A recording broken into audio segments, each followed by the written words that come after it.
Jayaraj, India. இந்தியாவிலிருந்து முதல் தடவையாக இந்த வார்த்தையை கொடுத்திருக்கார். தேவன் அவர் இந்த சகோதரியையும் கணவனையும் இந்த குடும்பங்களையும் சபைகளையும் தேவன் அபரிவிதமாக ஆசீர்வதிப்பாராக. ஆமேன், ஆமேன், ஆமேன். நாங்க தொடர்ந்து கடைசியா செய்தி பாஸ்டர் நைல்ஸ் அழைக்க போறோம். Scarborough, Ontario. Praise Lord pastor Niles. Praise Lord. Praise Lord, praise Lord. உற்சாகத்தோடு வந்திருக்கிறீர்கள், ஆர்வத்தோடு வந்திருக்கிறீர்கள். உங்களுடைய வார்த்தையை நாங்கள் 97 ரேடியோல கனெக்ட் பண்ணி இருக்கிறோம். உங்களோட செய்தியை 97 ரேடியோல உலகமெங்கும் கேட்டுக்கொண்டிருக்கிறார். கிட்டத்தட்ட 2000க்கு மேற்பட்ட தேவ பிள்ளைகள் கேட்டுக்கொண்டிருக்கிறார். கர்த்தருக்கு ஸ்தோத்திரம். இப்பொழுது உங்களோட ஒப்புக்கொடுக்கிறேன் பாஸ்டர், நீங்க வழி நடத்துங்கள். ஆமென்.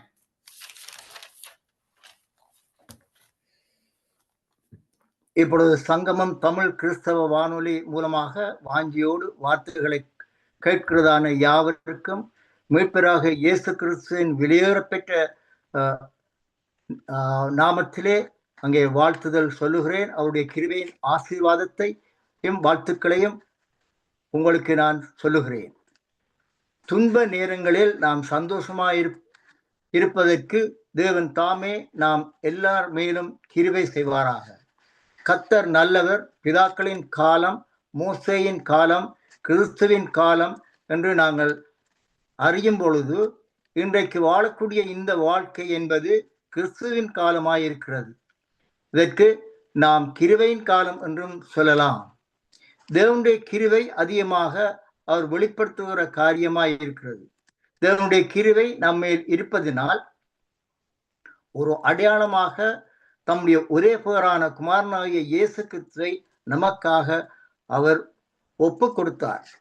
ஆனால் அதே வேளையில் ஒரு காரியத்தை நாம் புரிந்து கொள்ள வேண்டும். தேவனுடைய கோபமும் ஒரு காலத்தில் வரும் என்பதை நாம் உணர்ந்து கொள்ள வேண்டும். அவர் கிருபை உள்ளவர், இரக்கம் உள்ளவர், தயவுள்ளவர், நீதி உள்ளவர். அதே நேரத்தில் கீழ்ப்படியாதவர்கள் மீது தம்முடைய கோபத்தை காட்டக்கூடியதாக இருக்கிறார் என்பதை நாம் புரிந்து கொள்ள வேண்டும். எபேசியர் 5ஆம் அதிகாரத்தில் உங்களுடைய வேதாகமத்தை திருப்பிக் கொள்வீர்களானால் 6ஆம் வசனத்தில் வாசிப்பீர்களானால் தேவனுடைய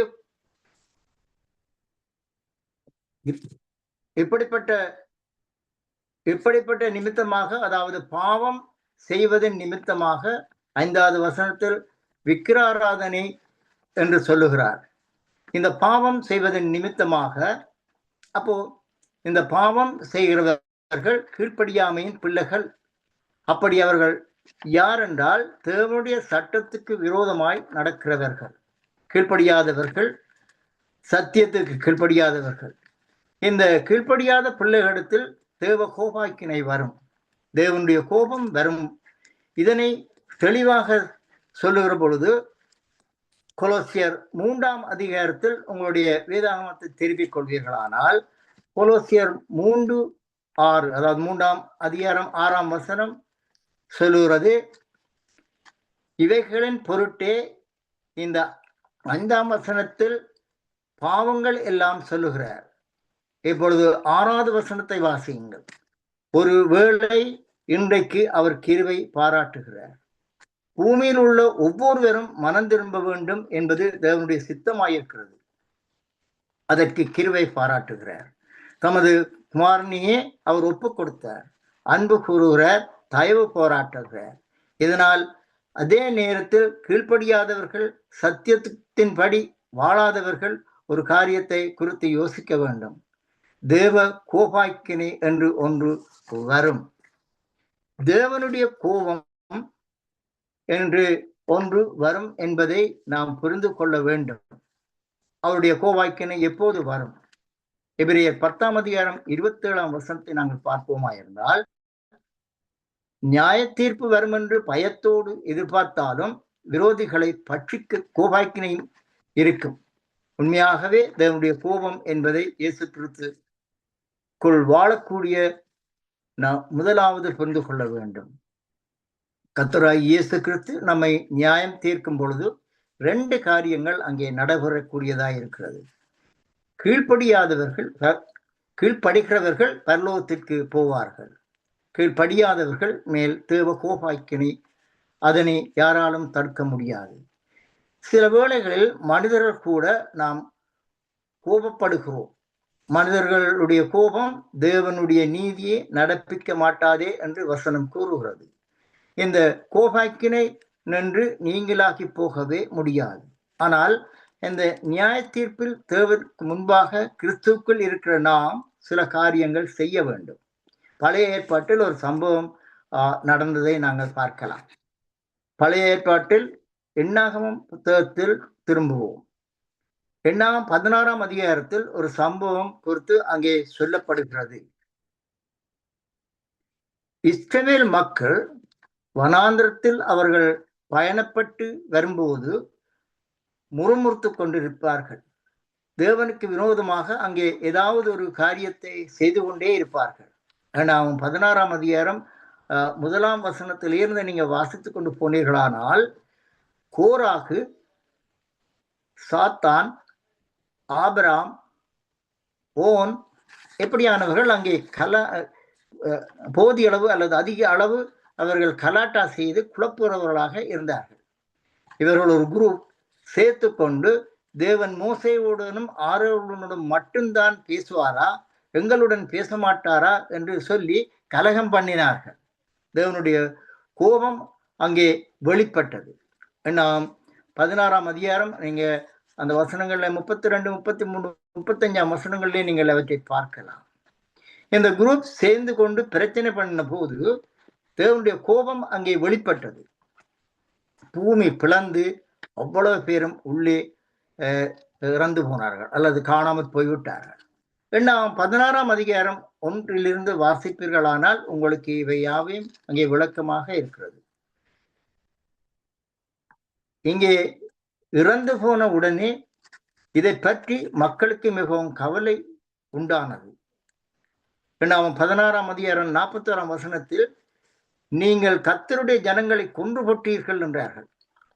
நாம் என்ன பேசினாலும் என்ன யோசித்தாலும் தேவன் அதை பார்த்து கொண்டிருக்கிறார்.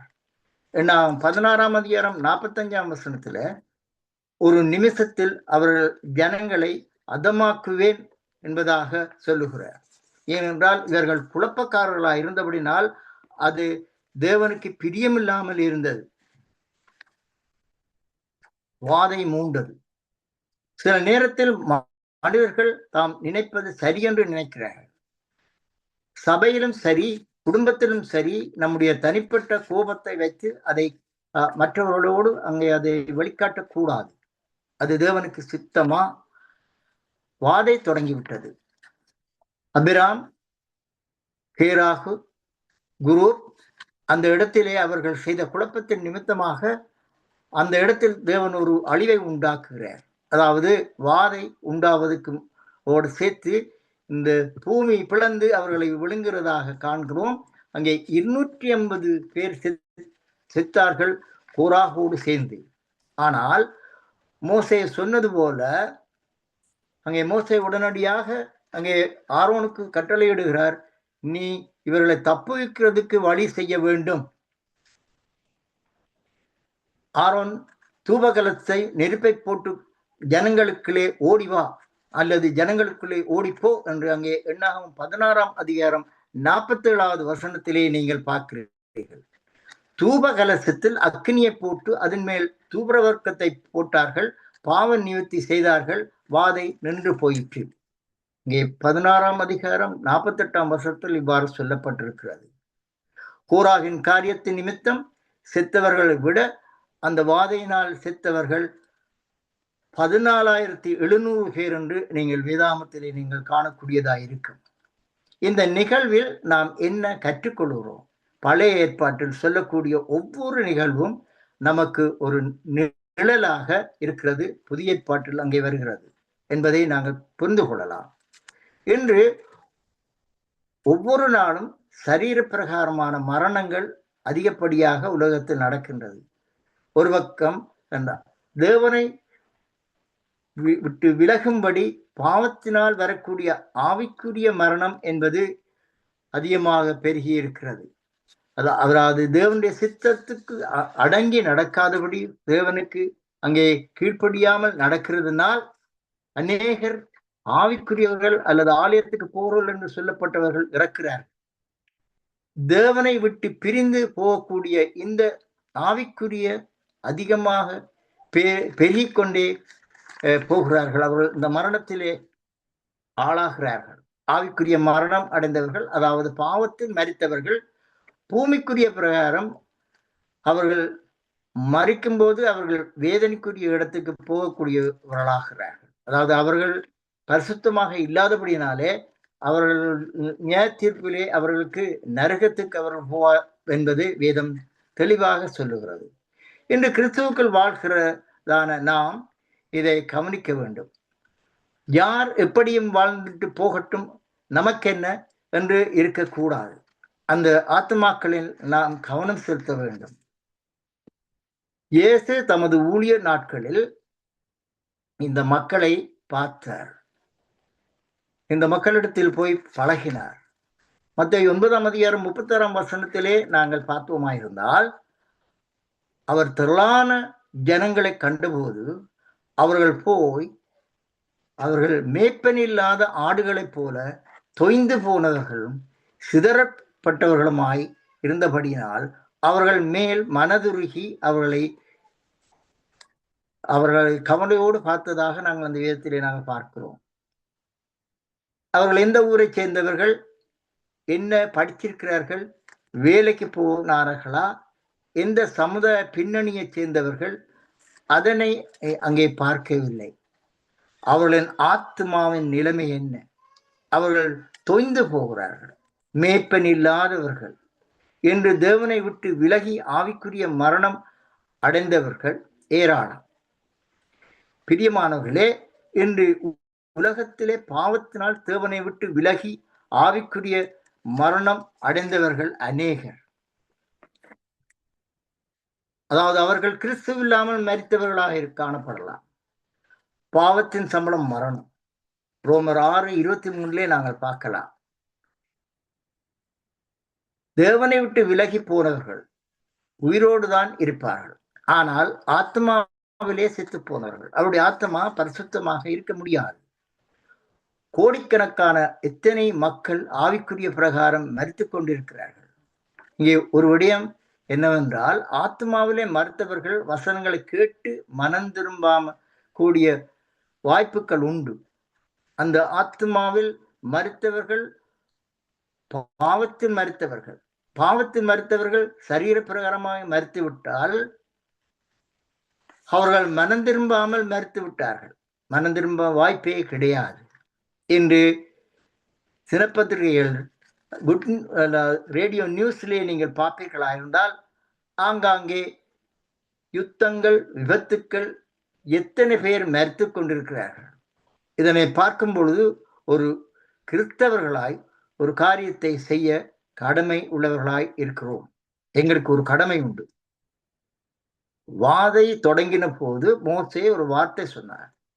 சீக்கிரமாய் தூப கலசத்தை எடுத்து அந்த பலிபீடத்தில் இருக்கிற அக்னியை எடுத்து போட்டு ஏன் போ என்று அங்கே ஆரோனுக்கு கட்டளையிடுகிறார்.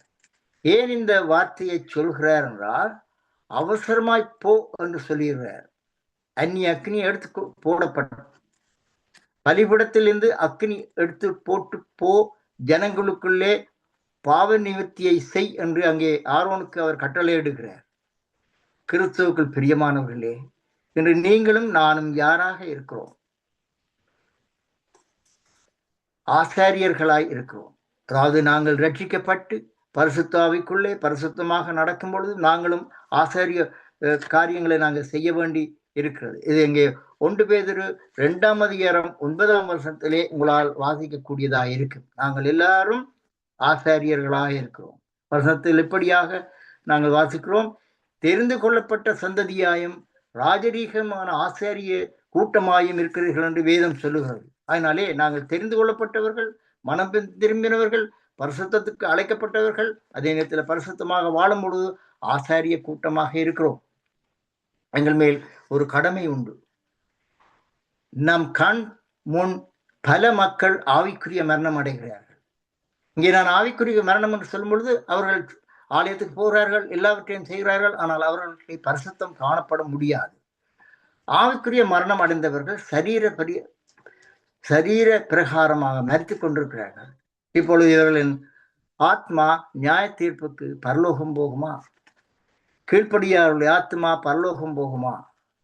நாம் என்ன செய்யலாம்? முக்கியமாக அவசரமாக நாம் செய்ய வேண்டிய காரியங்கள் என்ன?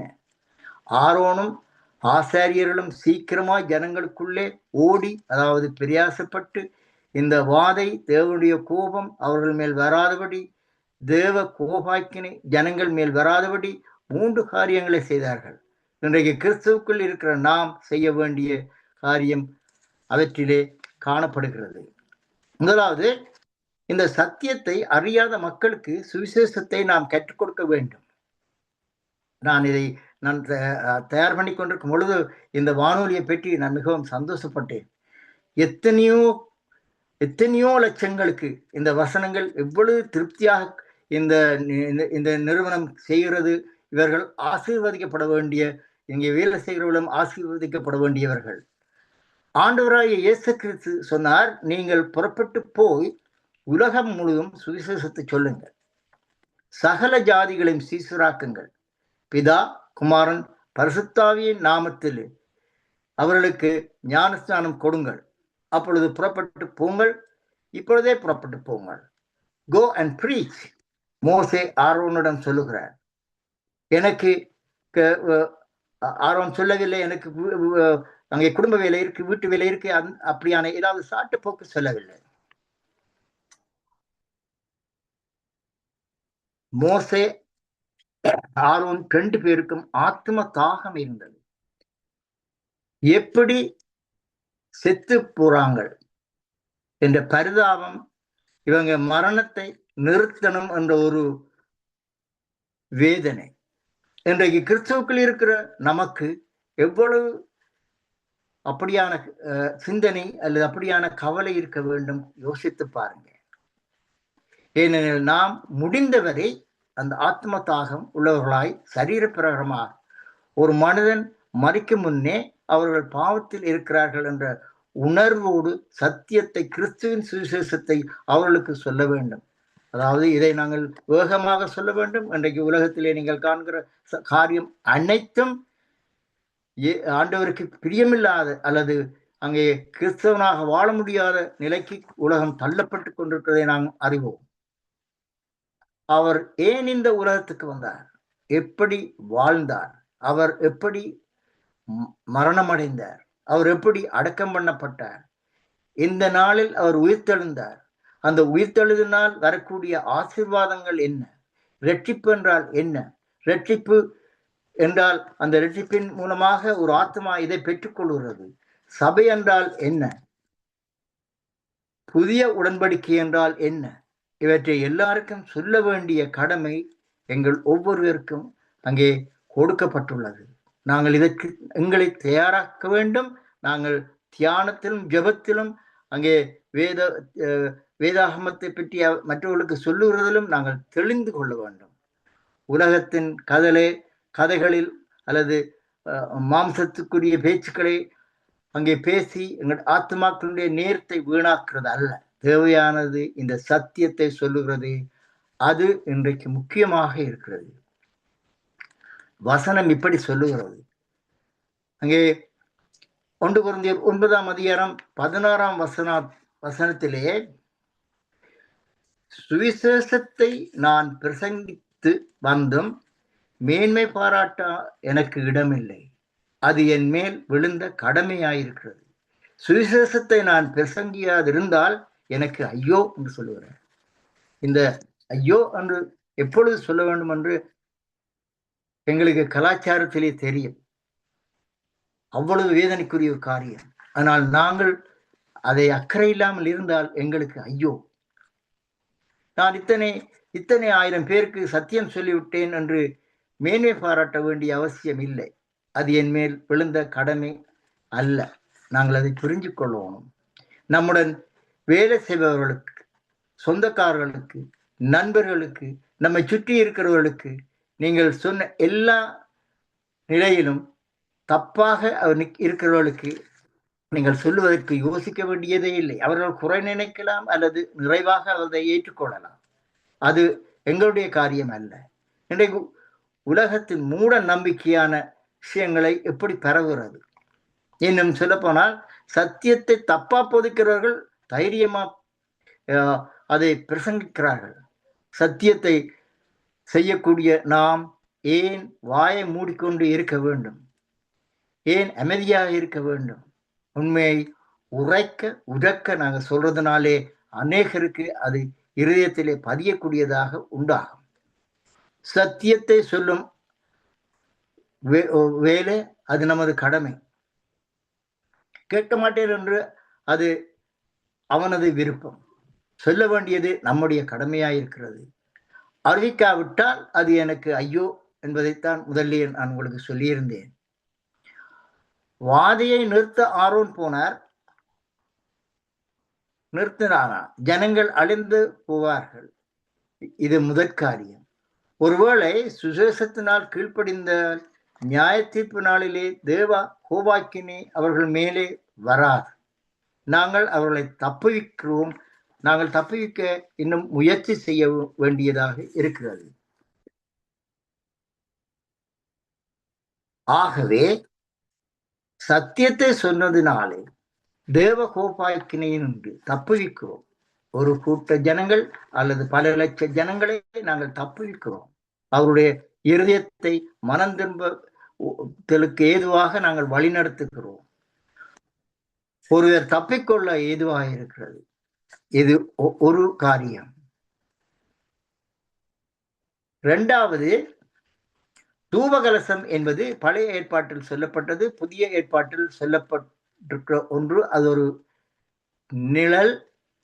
தூபகலசம், தூபவர்க்கம் என்கிறது ஜெபத்தை குறிக்கிறது. பாவத்திலிருந்து ஆத்மாக்களை மன திருப்பி மீட்கப்பட்டு வரும்படியாக அல்லது பாவத்திலிருந்து ஆத்மாக்களை சத்தியம் கேட்கிறதுக்கு வாஞ்ச உள்ளவர்களாக அல்லது கேட்க செய்கிறதுக்கு நாங்கள் ஜெபிக்க வேண்டும். ஜெபம் அவர்களுக்கு விடுதலை உண்டாக்கும். ஆமேன். ஆமாம், இது நம்முடைய கடமை. பவுல் எபேசியர் புத்தகத்தில் எழுதும்போது எபேசியர் 1 அதிகாரம் 19 வசனத்தில் இப்படியாக சொல்லுகிறேன். எபேசியர் புத்தகம் 1:19 கடைசி வார்த்தை நீங்கள் கவனிப்பீர்களானால், அவர் உங்களுக்கு பிரகாசமுள்ள கண்களை கொடுக்க வேண்டும் என்று வேண்டிக் கொள்ளுகிறேன் என்று சொல்லுகிறேன். எங்களுக்கு பிரகாசமுள்ள தெளிவான கண்கள் வேண்டும். அவர் உங்களுக்கு பிரகாசமுள்ள மனக்கண்களை கொடுக்க வேண்டும் என்று அவர் வேண்டிக் கொள்கிறேன். என்ன மனக்கண் கொடுக்கணும்? ஜெபம் பண்ணுகிறார். இந்த ஜெபம் பண்ணுகிறதற்காகத்தான் இந்த பிரகாசமுள்ள மனக்கண் கொடுக்க வேண்டும் என்று அவர் கேட்கிறார். அங்கே அவரை சொல்லுகிறார், நான் நட்டேன், அப்பல்லோ நீர் பாய்ச்சினார், தேவனை விளைய செய்கிறார். நாங்கள் சுவிசேஷத்தை சொல்லலாம். நான் நட்டாலும் இன்னொருத்தர் வந்து வசனத்தை சொன்னாலும் விளைய செய்கிறது யார்? தேவனே இதை செய்கிறார். அதற்கு நாம் செய்ய வேண்டியது நிறைவான ஜெபங்கள். தேவனே இதை செய்கிறார். அப்போ ஊழியத்துக்காக இந்த மக்கள் மனம் திரும்பும்படியாக ஊக்கமாக ஜெபிக்கிறோம். நாம் தேவனே இந்த உலகத்தில் அநேக பாவியான மக்கள் இருக்கிறார்கள். அவர்களை திருப்பி கொண்டு வருவது அது தேவனுடைய வேலை. சத்தியத்தை சொல்லாமல் ஜெபித்தால் அது பிரயோஜனம் கிடையாது. நாங்கள் சத்தியத்தை சொல்வதற்கு தோடு அதே போல நாங்கள் ஜெபிக்கவும் வேண்டும். சத்தியத்தை சொல்லணும். மக்கள் சத்தியத்தை அறிந்து கீழ்ப்படிய வேண்டும், மனம் திரும்ப வேண்டும். அவர்களை அங்கே அப்பொழுது வெளியே செய்கிறார். பிரகாசமுள்ள மனக்கண்ணை அவர்களுக்கு நீங்கள் ஆண்டவரே கொடுக்க வேண்டும் என்று பவுல் சொல்லுகிறார். நாங்களும் அதற்காக ஜெபிக்க வேண்டும். அப்போஸ்தலனாகிய பவுல் ஏறக்குறைய 13 நிருபங்களை எழுதியிருக்கிறார். அவர் எபேசு சபைக்கு சொல்லும்போது ஒரு வார்த்தை சொல்லுகிறார், பாருங்க.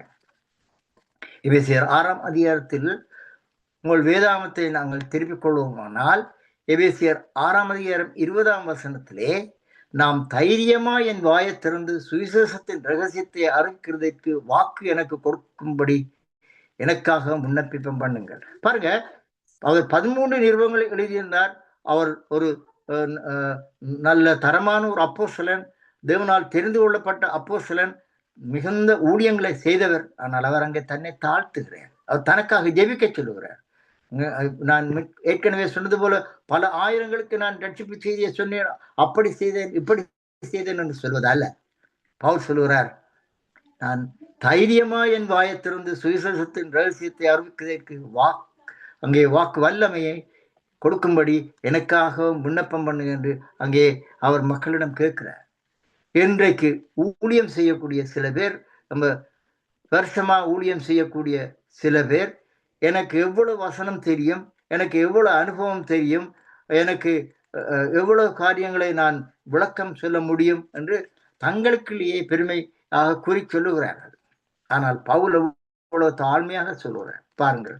நான் தைரியமாக சத்தியத்தை சொல்லும்படி சபையாரே எனக்காக விண்ணப்பம் பண்ணுங்கள் என்று அவர் அங்கே தாழ்மையாக அங்கே கேட்கிறார். அப்போ நான் ஊழியத்துக்காக, ஊழியம் செய்பவர்களுக்காக என்ன செய்ய வேண்டும்? ஜெபிக்க வேண்டும். தேவனே, மனம் திரும்ப அநேகர் உண்டாகட்டும், சத்தியத்தை அறியாத மக்கள் மனம் திரும்ப வேண்டும், பாவத்தில் இருக்கிற மக்கள் மனம் திரும்ப வேண்டும், சத்தியத்தை அறிந்து கொள்ளும் வாய்ப்பு அவர்களுக்கு கிடைக்க வேண்டும். எப்படியானது இந்த உலகத்திலிருந்து, பாவத்திலிருந்து அவர்கள் மீண்டு வர நாங்கள் ஜெபம் செய்ய வேண்டும். இது 2வது காரியம். 3வது காரியம், இப்போ அந்த 2ஐயும் நாங்கள் இப்போ பார்த்தோம். கிறிஸ்துவுக்குள் இல்லாதவர்கள், சத்தியத்துக்குள் இல்லாதவர்கள், நாம் சுவிசேஷத்தை சொல்லுகிறோம், அவர்களுக்காக நாம் ஜெபிக்கிறோம். ஏனென்றால் தேவனுடைய கோபாக்கினை அவர்களுக்கு வந்துவிடக்கூடாது. அவர்கள் இருக்க எங்களுக்கு உண்டாகிற அன்பின் நிமித்தம் நாங்கள் அதை செய்ய வேண்டியதாக உள்ளது. அவர்கள் அங்கே விழுந்து போகக்கூடாது. அங்கே எந்த ஒரு காரியத்திலையும் தேவனை சேர்ந்து வரக்கூடியதாக நாங்கள் அங்கே அவர்களுக்கு நாங்கள் உதவி செய்ய வேண்டும். அப்படியானால் சகோதர சகோதரிகளே, சபைக்குள் வாழ்கிறவர்கள் அவர்கள் எல்லோரும் தேவனுடைய அன்பும் கிருபையும் அவர்களுக்கு இருக்குமா என்று நீங்கள் ஒருவேளை கேட்கலாம். சபைக்குள் இருக்கிறவர்கள் வாழ்கிறோம் இல்லையா, அவர்கள் மேல் எப்பவுமே தேவனுடைய கிருபையும் அன்பும் இருக்குமா? எப்படி அதை நம்ம கேட்போமா இருந்தால், கிறிஸ்துவுக்குள் வாழுகிறவர்களும் கூட சில நேரத்தில் தேவனுடைய கோபாக்கினைக்கு பாத்திரராக மாற வாய்ப்பு இருக்கிறது என்று வேதம் சொல்லுகிறது. எபிரேயர் 10:27 கவனித்து பார்த்தீர்களானால், நியாய தீர்ப்பு என்று பயத்தோடு எதிர்பார்க்குதலும் விரோதிகளை பட்சிக்கும் கோபாக்கினையுமே இருக்கும் என்று யார் அங்கே தேவ வசனம் சொல்லுகிறது. சத்தியத்தை அறியும் அறிவை அடைந்த பின்பு நாம் மனப்பூர்வமாய் பாவம் செய்கிறவர்களாய் இருந்தால், பாவங்களின் நிமித்தம் செலுத்தத்தக்க வேறொரு பலி இனி இராமல் என்று இங்கே சொல்லப்பட்டிருக்கிறது. அதனால நாங்கள் மிகுந்த கவனமாக வேதாகமத்தோடு இசைந்து நாங்கள் செல்ல வேண்டியவர்களாயிருக்கும். சத்தியத்தை அறிவும் அறிவை அடைந்த பின்பு மனப்பூர்வமாக பாவம் செய்கிறவர்களை குறித்து இங்கே பேசுகிறார். புதிய உடன்படிக்கை அறிந்த பாவம் செய்கிறவர்கள் அங்கே அவர்களுக்கும் அங்கே மன்னிப்பு கிடையாத பொழுது அவர்கள் நரகத்துக்கு போகிறார்கள். ஏன்? அவர்கள் கீழ்ப்படி அவர்களுக்கு சந்தர்ப்பம் கிடைக்கிறதே இல்லை. சபைக்குள் ஒருவர் கெட்டு போனார், பாவத்தில் விழுந்த அவரை அந்த சபையில இருக்கிற இன்னொருவர், இன்னொரு விசுவாசி அவரை மீட்கிறதுக்கான முயற்சி எடுக்க வேண்டும். அவரை மீட்டு அவரை பழைய நிலைக்கு கொண்டு வரக்கூடியதாக அவர் ஜெபத்தோடு வசனத்தை ஆறுதலாக, அமைதியாக, அன்பாக சொல்லி அவரை திசை திருப்பலாம். இங்கே எபிரேயர் 10:24-25 வாசிப்பீர்களாயிருந்தால், ஒரு சபை அன்புக்கும் நற்கிரைகளுக்கும் ஏவப்பட வேண்டும். நற்கிரியை செய்ய வேண்டும், அன்பு பாராட்டணும், ஒருவரை ஒருவர் கவனிக்க வேண்டும். சபையின் பின்னால் அங்கே கடைசி பகுதியில இருந்து கொண்டு அங்கே நடக்கிற கார்களுக்கு விமர்சனம் சொல்வது அல்ல, பிந்தி வர்றவர்களை பற்றி விமர்சனம் சொல்வது அல்ல. அதற்கான காரணங்களை விசாரித்து நம்மால் செய்யக்கூடிய உதவி செய்ய வேண்டும். மாம்சமான காரியங்களை அல்ல ஆவிக்குரிய குறைகளை புத்தி சொல்லி அவர்களை உற்சாகப்படுத்த வேண்டும். சில சபைகளில் ஒருவர் பெயர் இன்னொரு பேருக்கு தெரியாத நிலையில் நான் அறிவேன். அங்கே சிலருடைய பெயர் சிலருக்கு தெரியாது. அவர்கள் சொன்னால் அது புதிய ஆளாக அவர்கள் யார் என்று கேட்கிற அளவுக்கு அவர்கள் இருக்கிறதை அறிவேன். ஒரு சபையில் பெயர்கள் எல்லாருக்கும் தெரிந்திருக்க வேண்டும். சபையில் உள்ளவர்கள் சேர்ந்து ஜெபிக்க வேண்டும். சபையில் உள்ளவர்கள் பாவத்தில் விழுந்து போகும் அவர்களுக்காக ஜெபிக்க வேண்டும். முதலாவது நாம் தப்பித்துக் கொள்ள வேண்டும். இரண்டாவது மற்றவர்கள் எப்படியாவது அதிலிருந்து தப்பிக்க வைத்துக் கொள்ள வேண்டும். அங்கே அவர்கள் ஜீவனை அடையும்படி கிறிஸ்துவின் அன்பை, தேவனுடைய அன்பை புரிந்து கொள்ளவும், பரிசுத்த ஆவியானுடைய வார்த்தையின்படி நடக்கவும் பொறுமையோடு வழிநடத்த வேண்டும். நாங்களும் எங்களை பாதுகாத்துக் கொள்ள வேண்டும். இவற்றை நாங்கள் செய்யும் பொழுது நாங்கள் ஒரு கிறிஸ்தவனுக்கு வேண்டிய முக்கியமான கடமைகளை குறித்து நான் சில காரியங்களை கூறினேன். இதில் அநேக காரியங்கள் உண்டு. அவற்றை நாங்கள் ஒவ்வொன்றாக நாங்கள் செய்து வரும் பொழுது அநேக ரட்சிக்கப்படாதவர்களையும் ரட்சிக்கப்பட்டு விழுந்து போனவர்களையும் நாங்கள் காப்பாற்றுவதற்கு ஏதுவாக இருக்கு. இதற்கு அதிகமான ஜெபமும் அதிகமான வேத தியானங்களும் எங்களுக்கு வேண்டும். அதற்காக இந்த சங்கமம் போன்ற, நான் மீண்டும் சொல்லுகிறேன், சங்கமம் போன்ற இந்த நிறுவனங்கள் எவ்வளவு உதவி செய்ய என்பதை நினைக்கும் பொழுது பெருமையாக இருக்கிறது, அதே நேரத்தில் சந்தோஷமாக இருக்கிறது. தேவன் தாமே இந்த காரியங்களை ஆசீர்வதிக்க வேண்டும். ஜெபம் பண்ணுவோம். எங்களை நேசிக்கதான தகப்பனே சுவாமி, இந்த வேளையிலே ஆண்டவரே இந்த தருணத்தை கொடுத்த உமக்கு நன்றி சொல்லுகிறேன். ஆண்டவரே, நாங்கள் ஒவ்வொரு நாளும் ஒவ்வொரு காரியத்தை நாங்கள் கற்கிறோம். ஆனால் சிலவற்றை நாங்கள் கைவிட்டு விடுகிறோம், ஏனோதான் ஒன்று விட்டு விடுகிறோம். ஆனால் நாங்கள் நிச்சயமாகவே தேவனிடத்தில் பெற்றதை இன்னொருவருக்கு கொடுக்க வேண்டும். நிறை குடம் தளம்பாது. அதனாலே நாங்கள் நிறைவாக பெற்ற காரியங்களை அங்கே பெருமையாக பேசி அடிக்காதபடிக்கு மற்றவர்களுக்கு இந்த காரியங்களை சொல்லி அவர்களையும் ரட்சிப்புகளை வழிநடத்த வாஞ்சியை கூடும், ஆர்வத்தை கூடும், ஆத்தும ஆதாயத்தை எங்கள் உருவத்திற்கும் அதிகமாக கூடும். எங்களை நீர் பாதுகாத்துக் கொள்ளும். இந்த இந்த இந்த காரியங்களை செய்கிறதுக்கு முயற்சி எடுத்துக் கொண்டிருக்கிற இங்க இருக்கிற ஒவ்வொரு நிர்வாகத்தவர்களையும் ஆசீர்வதியும், அவருடைய குடும்பங்களையும் ஆசீர்வதியும், அவர்களுக்கு வேண்டிய தேவைகளை சந்தித்துக் கொள்.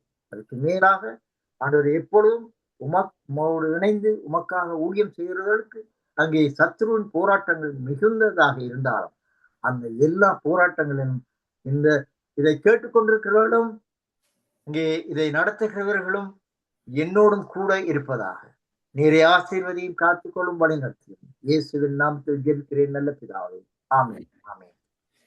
ஆமென். ஆமென். நன்றி பாஸ்டர் நைல்ஸ்.